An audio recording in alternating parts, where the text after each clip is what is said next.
Hi guys, నేను మీ Ram Kiran friends. ఈరోజు వీడియోలో మీకు పిల్లర్ గోతులు తవ్వే ముందు తీసుకోవాల్సిన జాగ్రత్తల గురించి చెప్తాను. అంతేకాకుండా ఒక్కొక్క గొయ్య ఎంత లోతు తవ్వాలి అండ్ కాంట్రాక్ట్కి ఇచ్చేటప్పుడు ఒక గొయ్యికి ఎంత తీసుకుంటారు అంటే ప్రైజ్ మాట, ఒక గోతికి ఎంత తీసుకుంటారు అండ్ సైజులు చూసారు కదా, ఎంత సైజు అంటే లోతు ఎంత ఉండాలి, వెడల్పు ఎంత ఉండాలి, ఇలా ప్రతిదీ ఎక్స్ప్లెయిన్ చేస్తానండి. అంతేకాకుండా మెటల్ అంటే మీరు వైట్ మెటల్ వాడాలా, బ్లాక్ మెటల్ వాడాలా, ఇలాగా చాలా రకాల మెటీరియల్స్ అయితే ఉంటాయండి. సో అవి మీకు తెలియాలనే ఈ వీడియో అయితే నేను చేస్తున్నాను. సో ఫస్ట్లోని మనం పిల్లర్ గోతుల సైజ్ గురించి చెప్దాము. అంటే యాక్చువల్గా ఏ పిల్లర్ సైజ్కైనా ఒక ఇండివిజువల్ హౌస్కి ఒక 3 రకాల పిల్లర్స్ అయితే ఉంటాయి. ఆ 3 రకాలకి ఒకటే సైజ్ అండి, 5 అడుగులు లోతు అండి. ఓకేనా, 5 అడుగులు లోతు. ఎప్పుడైతే మీ ల్యాండ్ రోడ్ లెవెల్తో ఈక్వల్ ఉందనుకో, అప్పుడు మీరు 5 అడుగులు లోతు అయితే కంపల్సరీ తవ్వాలండి. నేను ఎందుకు చెప్తున్నానంటే మీ కాళ్ళు మీ బాడీని ఎలా మోస్తాయో అదేవిధంగా మీ పిల్లర్స్ అనేవి మీ హౌస్ మొత్తాన్ని మోయాలి. ఓకేనా, అంతేగాని మీరు డబ్బులు తగ్గుతాయని ఒక అడుగు తగ్గించేసి 4 అడుగులు తవ్వుదామంటే అవ్వదండి. ఇక్కడ రోడ్ లెవెల్ లోతు ఉంది కాబట్టి 4 అడుగులు తవ్వారు అంటే రోడ్ లెవెల్ నుంచి 2 అడుగులు లోతు ఉంది. సో 6 అడుగులు వచ్చేస్తుంది పిల్లరు. అందు గురించే వీళ్ళు లోతు తవ్వారు. ఓకేనా, 4 అడుగులే తవ్వారు. మనం మాత్రం రోడ్ లెవెల్తో ఈక్వల్ ఉందనుకోండి, కంపల్సరీగా 5 అడుగులు అయితే తవ్వండి. మీకు ఎగ్జాంపుల్ చెప్పాను కదా, మన కాళ్ళే మన బాడీ మొత్తాన్ని మోస్తున్నాయి. ఓకేనా, సో అట్లా ఆలోచించుకోండి. ఇల్లు పెళ్ళి అనేది అంత ఈజీ కాదండి, చాలాసేపు ఆలోచించుకొని పెళ్ళి కానీ ఇల్లు కానీ కట్టుకోవాలి. ఓకేనా, మీకు తెలియకపోతే ఇలా వీడియోస్ చేసిన వాళ్ళు చాలామంది ఉన్నామండి, యూట్యూబ్లో పెడుతున్నాము. సో అందరినీ ఫాలో అవ్వండి, ఏదో ఒక దాంట్లో ఒక కరెక్ట్ లాజిక్ అనేది దొరుకుతుంది. ఓకేనా, చూసారు కదా ఆ రోడ్ లెవెల్ ఉంది అంటే ఇక్కడ సైజ్ చూడండి, 4x4 వెడల్పులు అండి. నేను చూపిస్తుంది 4x4 ఎగ్జాక్ట్గా. అంటే ఏ పిల్లర్కైనా 4x4. లోపల మ్యాటీ అనేది మీకు 3.5 వేస్తారు, ఎందుకంటే లోపల కరెక్ట్గా పడుతుంది. ఆ మ్యాటీ వీడియో కూడా నెక్స్ట్ వీడియోలో చూపిస్తాను. సో ఇప్పుడు నేనైతే హైట్ చూపిస్తున్నాను, చూసారా 4 అడుగులు కరెక్ట్గా. ఆ కర్రపుల్ అనేది వాళ్ళు కొలతకు పెట్టుకున్నారు, తవ్వుతారు కదా వాళ్ళు కొలతకు పెట్టుకున్నారు. నేను తీసుకొని గోతులోకి దిగి మీకు చూపిస్తున్నాను.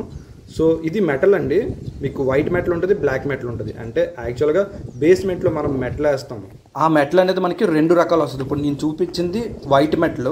అంటే బ్లాక్ మెటల్ అనేది మీకు స్లాబ్కి వేస్తాం కదా పిక్క, అది మనకి 40 mm కానీ 50 mm కానీ ఆ పిక్ వస్తుంది. అదేనా వేయచ్చు, ఇదేనా వేయచ్చు అండి. రెండిట్లో ఏది వేసినా ప్రాబ్లం లేదు.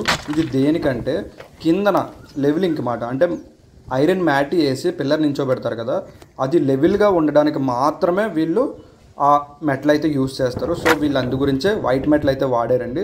చూసారు కదా ఇదంతా వైట్ మెటలే.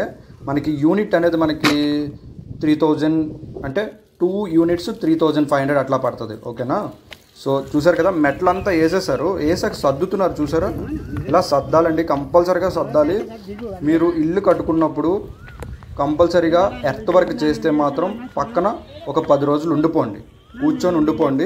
ఎందుకంటే నచ్చినట్టు చేసి వెళ్ళిపోతారండి. నేను చూస్తున్నాను కదా, ప్రతి బిల్డింగ్కి వెళ్ళి చూస్తానండి, ఇష్టం వచ్చినట్టు చేసుకెళ్ళిపోతారు.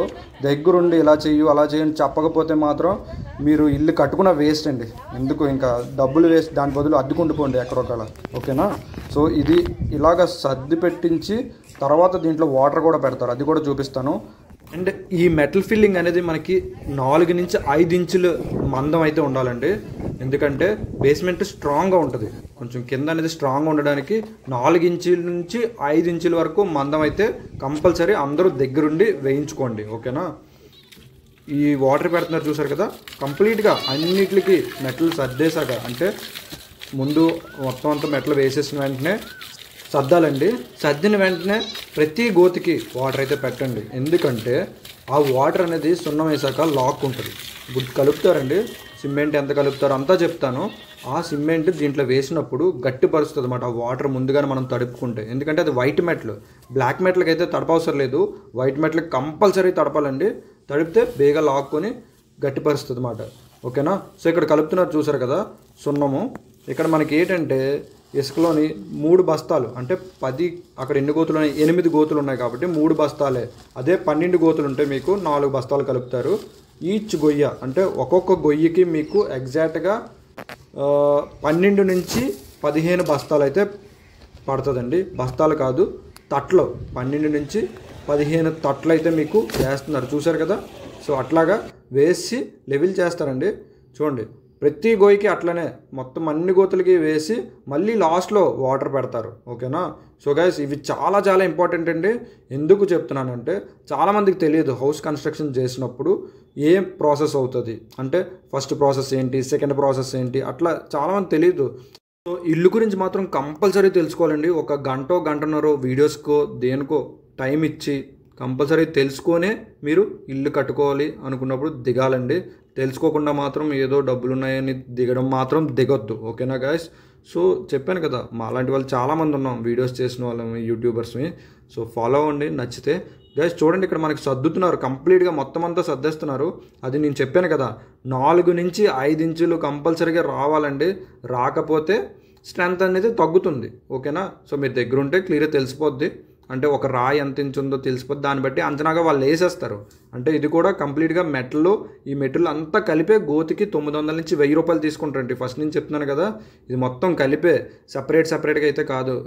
సున్నం కలపడానికి సపరేటు, మెటల్కి సపరేటు అండ్ గోతికి సపరేట్ అయితే కాదండి. మొత్తం టోటల్ మీద మీరు మాట్లాడుకోండి. ఓకేనా? కొందరు మాట్లాడిపోయామనుకోండి, దీనికి సపరేట్గా తీసేసుకుంటారు, మీరు మళ్ళీ అక్కడ లాస్ పడతారు. సో మన వీడియోలో కంప్లీట్గా చూస్తే ఇలాంటి విషయాలే తెలుస్తాయి. ఓకేనా? స్టార్టింగ్ చూసి చాలామంది కట్ చేసి పారేస్తారు. సో లాస్ట్లో చెప్తున్నాను, విన్నారు కదా, అదేంటంటే మెటల్ గురించి కానీ సున్నం గురించి కానీ మీరు ముందుగా మాట్లాడుకోకపోతే కంపల్సరీగా ఎక్స్ట్రా డబ్బులు అయితే మిమ్మల్ని అడుగుతారు. ఓకే? అంటే ఇక్కడ చూస్తే కంప్లీట్గా పారతో కొడుతున్నారు. చూడండి, ఆ తడిగా ఉన్న సున్నాన్ని పారతో కొడుతున్నారు. లేదంటే మీ దగ్గర బరువైంది ఏమైనా ఉందనుకోండి, దిమ్స్ ఉంటుంది. దిమ్స్ అంటే మీ అందరికీ తెలిసే ఉంటుంది, బరువుగా ఉంటుంది, కిందన ఐరన్ దాంతో ఉంటుంది, దాంతో కొడతారు. మాకు కొడితే గట్టిగా పడుతుంది. సో ఎలాగైనా కొట్టచ్చు, అలాగైనా కొట్టచ్చు. సో దీని మీదే మ్యాటీ అనేది పడుతుంది కాబట్టి అలా కొట్టించాలి. మర్చిపోవద్దు, కంపల్సరీగా కొట్టిస్తేనే మ్యాటీ అనేది పర్ఫెక్ట్గా నించుంటుంది. బ్రికెట్స్ వేసి మ్యాటీ నించోబెడతారు. చూడండి, ఫైనల్ స్టేజ్లో అలా వస్తాయి. మొత్తం అన్నీ చూడండి కంప్లీట్గా ఇట్లా కనిపిస్తాయి. ఇలాగ అయితేనే మీ ప్రాసెస్ అనేది గోతుల ప్రాసెస్ కంప్లీట్ అయినట్టు. మరుసటి రోజు మీకు రాడ్ బెండర్ వచ్చి కంప్లీట్గా దాంట్లోని మ్యాటీస్ నించోబెట్టి పిల్లర్స్ అయితే వేస్తారు గైస్. ఆ వీడియో కూడా మీకు నెక్స్ట్ వీడియోలో చూపిస్తాను. ఇది పార్ట్ 1 లాగా చెప్తున్నాను కదా.